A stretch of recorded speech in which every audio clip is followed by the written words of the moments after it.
Good morning, good evening, good night, whenever you all are watching this beautiful souls. I had should I call it an epiphany? I think it was more than that, in the sense that everything was laid out for me. Because there was a celebration here of a little boy's birthday. And you all know me, I'm an observer. I'm always in observation mode. Nobody can pull anything on me, because I see and understand people's motivations by their actions. Soul dancer, the white dragon here.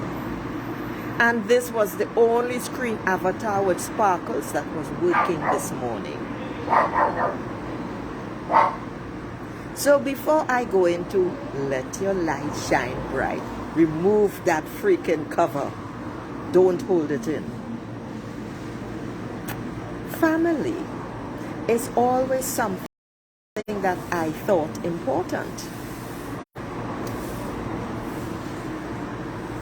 And in my, I don't know, remember, I think maybe it's 9 months here, I realize why there has always been discordance, dissonance. Because you see, when you consider people family, and in this case I'm thinking of birth family, although I always say, and I stand by this, family are people who support you through thick and thin. It is irrelevant about blood. Blood has nothing to do with family. Okay? But you see, in my younger days, I didn't know this. I have come to understand this.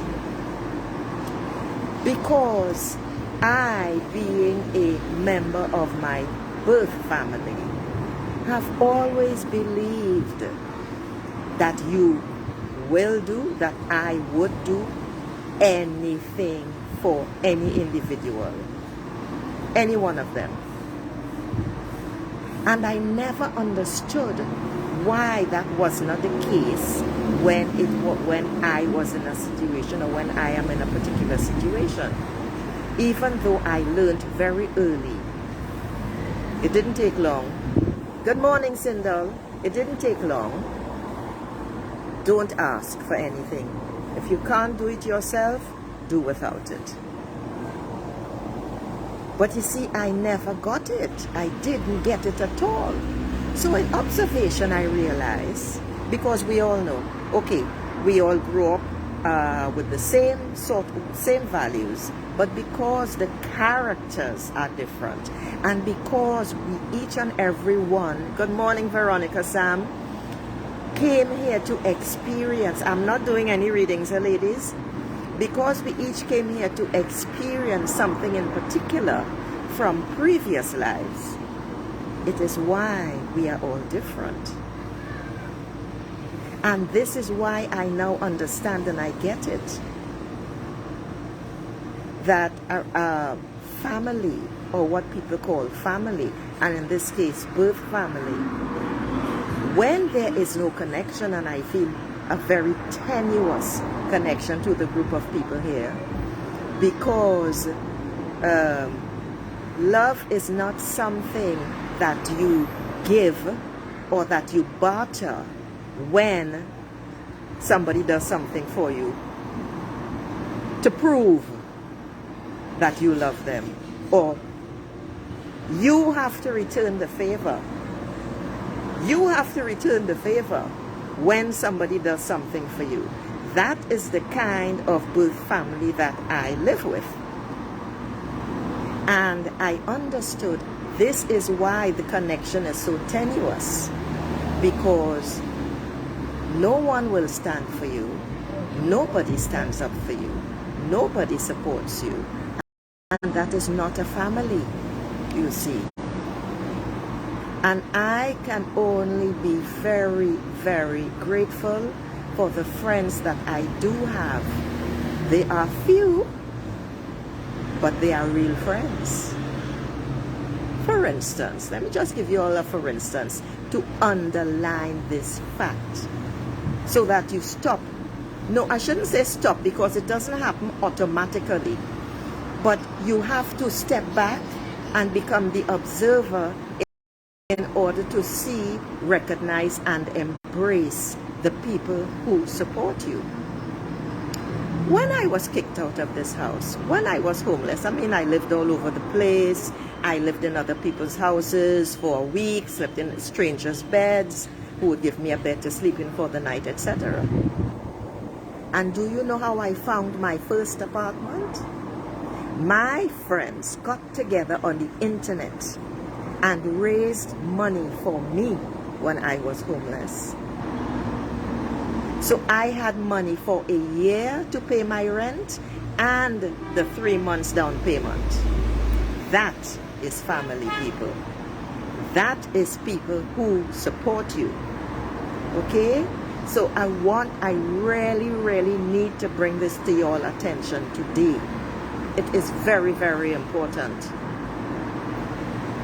People who support you, you must always embrace them. That's just the way it is. Because that is your real family. Family connections have nothing to do with blood relations. I don't know how many times I have to tell this to you all. This is just the way it is. This is just the way it is. Love is not to be bartered or brokered. That is not the way it is. That is for self-centered people who have, I'm trying to get the word right, who came here to experience something, and that is their path. And this is also why you can't hate. You can feel angry. You know, you can feel disappointed. You can feel sad. You can feel hurt. But you can't hate. Because then you put yourself in their position. And when you hate, you are drinking, as Nelson Mandela said, you are drinking your own poison. You don't want to do that.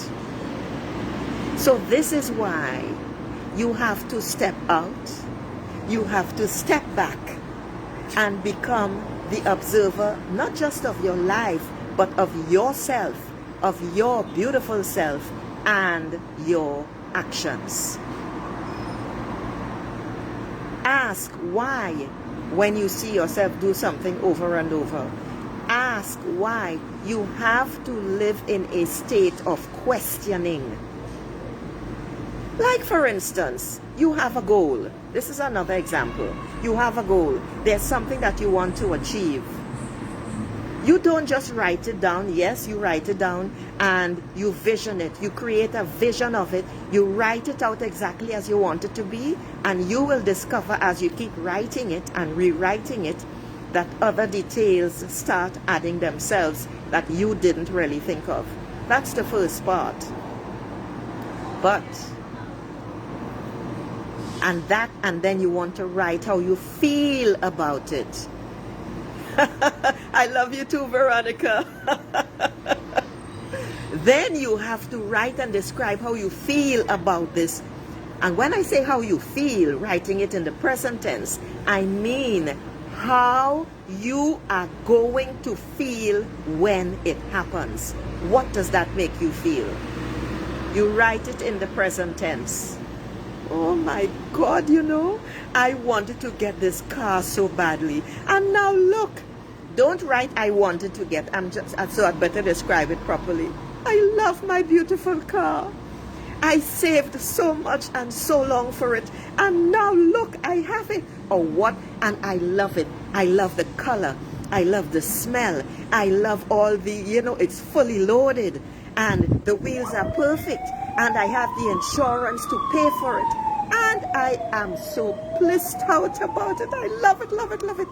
You know, something like that. You write it in the present tense as if it's already happened. So basically, you are describing your feelings about this goal that you have, that you want to achieve.